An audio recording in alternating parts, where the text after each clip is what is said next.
am in the abortion capital of the Western Hemisphere, New York City. 37% of all pregnancies in New York end in abortion. New York has an abortion rate of 30, which is double the national average, and with 73,000 abortions every single year in New York, they make up over 11% of all abortions in the United States.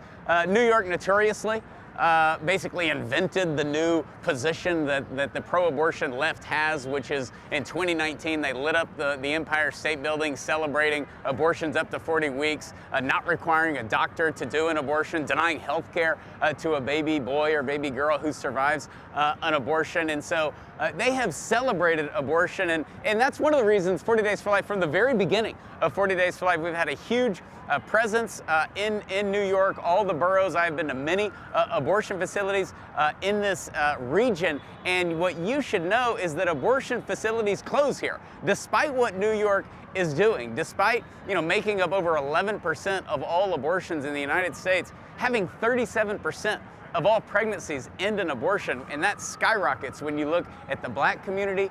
Despite all that, abortions are going down. Over the last 5 years, abortion facilities are going down. In their heyday, New York had 252 abortion facilities.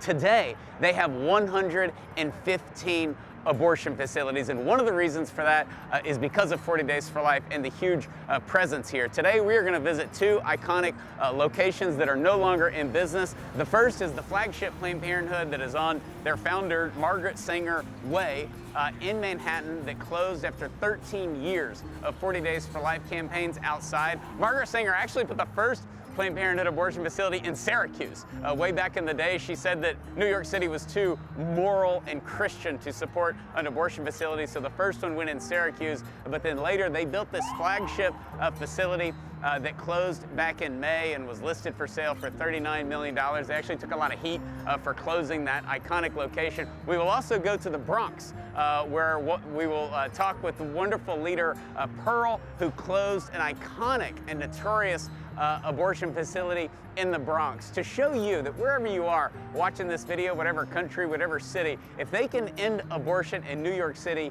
you can end it where you live in a post-Roe America. Let's go.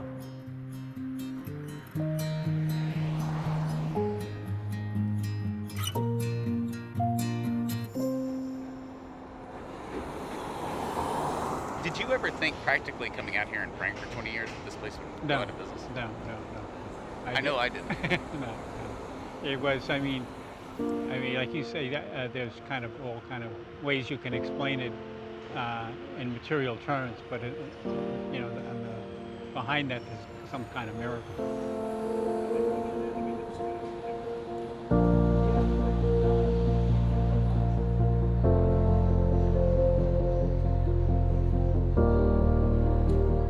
Quite the place to be. It's one we hear about, we know about. All the sisters kind of hold it in prayer and have for many, many years. But it has been a powerful place to be and to pray and to see God move. Have you seen persecution of just coming out here and praying? Not everybody's happy with the Sisters of Life come and pray at Planned Parenthood? Yeah, it's definitely a pretty intense place. It has been. And I remember when I first came, being really struck, because I've prayed outside of many other clinics, and of course we're always praying for the cause of life, and our hearts are so desiring to love and to be a presence of peace and love, and to see the animosity here, to step into it, you just knew, wow, there's really a battle happening at this place especially.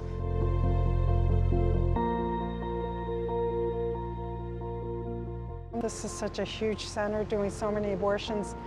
I must admit that I was a bit skeptical, wondering would I see it in my lifetime, and in really a short span of time. Yeah. Yeah. I mean, and there is this notion that if this place can close, I mean, what do you say to people who they're in Ohio or Arizona or any other place, and they think, well, my facility's never going to close. Yeah. Then you hear about this place. Yeah. I mean, how can we doubt anything anymore? Exactly. So I say persevere, be faithful, be true, be prayerful, and just trust in God, because He overcomes great evils, and He wants to protect His children. He wants to protect His children. That's so well put.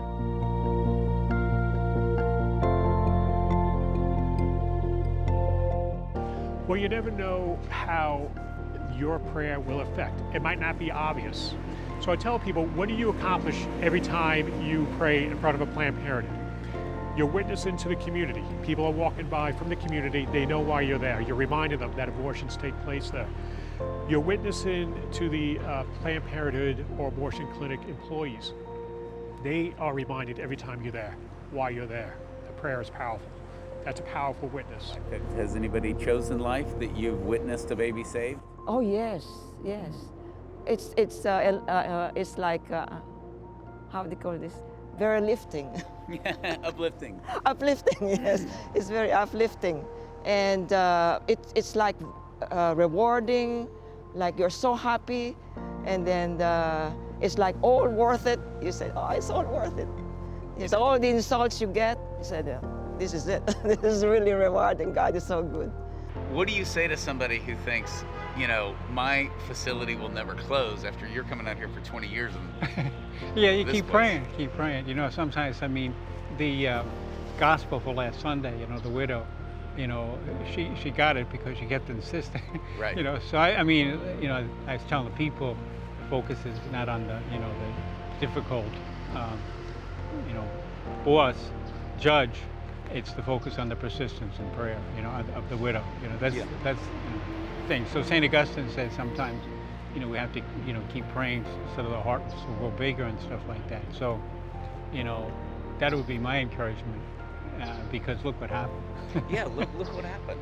It's so striking that, like, God gave the charism of life to Cardinal O'Connor in New York City, and that the Sisters of Life, that we were founded here, it's all a part of, and that we have such beautiful sidewalk counselors in the presence of 40 days. And so in places where the battle is heated, also the Lord raises up those who are convicted, and through that, then he shows his glory even more.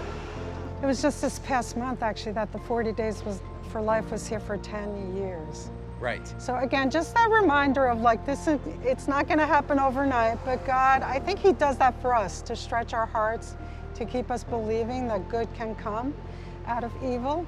But it takes a while, so it's good for us too. It stretches us to be more holy. It's great. Yeah. It's great. God bless you. Thank you. Holiness is the goal. Yeah. Thank you, sister. Thank you. God bless you, Sean. Thank you.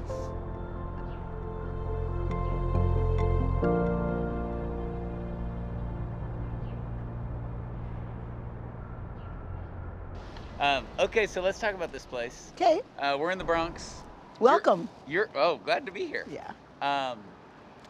My great-grandfather came over from Ireland and settled in the Bronx. Wow. So I'm then impressed. We ended up in Texas. But are you from here? I'm from here, and my surname is Irish. Corbin. Oh, of course, Corbin. we're kinfolk Exactly. somewhere along the line. Mercy. Well, we're so glad to see you here. It's great to be here. Thank you for your leadership, your faithfulness. So my privilege, my honor. you start doing pro-life stuff in the Bronx. You become the leader of this 40 Days for Life. Of course, we have campaigns throughout all the boroughs. And did you ever think this location would actually close? Yes, You did. I did. Of course, we prayed a lot, but I believed that it would be closed because I was actually told by another lady that used to pray here for years, God bless her. She said that you don't need to come here because we already are praying here. But it wasn't a 40 days, and I really sensed that 40 days could come alongside of them to help them in the prayers. She felt that we should go someplace else. And then one or two of the people that I brought, they were saying, well, maybe you should consider going someplace else. But I sensed strongly that we needed to be at this one. Yeah. And I'm so glad that I was led that way because this had to close first. Absolutely. Yeah. Absolutely. And how did you get the news that they were closing? Very interesting. Because I was trying to find out. For the longest time we would come. We had our campaign, of course, the spring campaign. And that's when I noticed, wait a minute, but nobody's going inside. And the padlock was on. So that's different. But still, I couldn't get the actual news that it was closed. It was a policeman that finally, he was told by one of the workers. The main person that was managing it, she passed away that January. Okay. And then it was just a short time after that, they just closed, period. This is what we were praying for. We didn't, Were you just elated? I wept. Yeah. Thank God. Oh my goodness. Yeah. Thank God, because so much tragedy. Before they came to this building, the owner actually had a room, I guess he owned a few rooms or was leasing a few rooms downstairs of this exact building. Okay. And a woman died under his care. So then he was doing the abortion. Exactly. She died. Okay. She perished. And then they started with this building. And they had a lot of abortions in this one.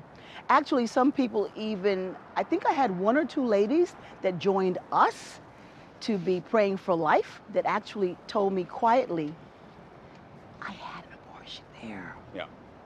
That really, oh man, it stuck.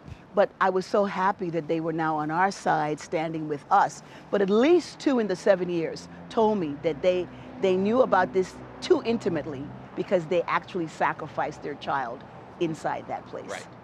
Right. And you know, people ask because we have the Manhattan closure. We had 2 in Queens back in the day with Chris Slattery. We had this facility close. We've had 2, 3 in San Francisco, the Bay Area close. Thank and God. It's in these similar atmospheres. Mhm. And somebody from Texas or Nebraska is like, how in the world do those places close? And they don't God. understand the setup is you have access to the women. Yeah. A lot of these places, you know, Planned Parenthood will build these complexes Right. with massive parking lot and fences. You can't really get anywhere near these Exactly. places. That's not the case in New York. No. They're right here on the street.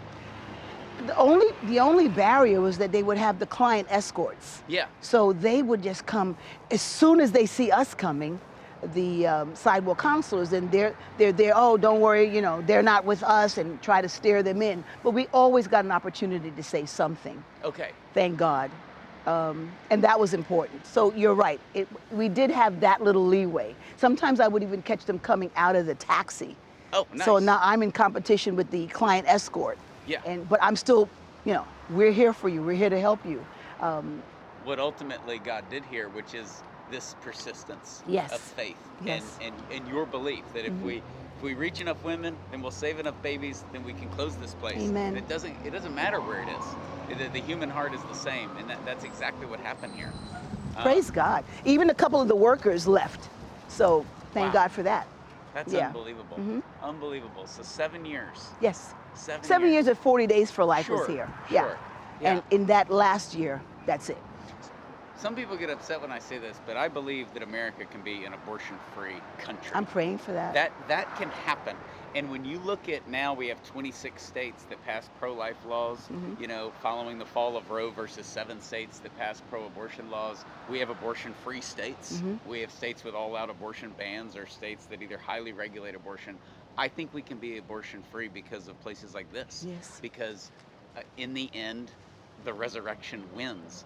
And what's wrong with that? What's wrong with look at the injustices that America has had and overcome, and other countries have overcome? Why can't we look at this and say we will correct our error through God and end abortion in America? I think the goal that you have is a God goal. And think about it. A few years back, people were saying the same thing about Roe v. Wade. Right. We have now, Roe v. Wade has been reversed. So why can't we believe God that people will begin to see that a life inside is precious? I think we need to continue. Don't give up. Don't give up. And I thank God for 40 Days for Life. Thank God for you. Thank God for all the encouragement that you give leaders all across the country, but not only the country, but in other nations across the globe. We needed 40 days. We needed that support, that foundation to help us, to train us, to encourage us, to be our cheering, you know, the cheerleaders on the side. So thank God for you. But yes, I think it's a very realistic goal. Let's believe God for great things. I certainly am going to be right there. It's great. It's great. Believing with you. It was wonderful.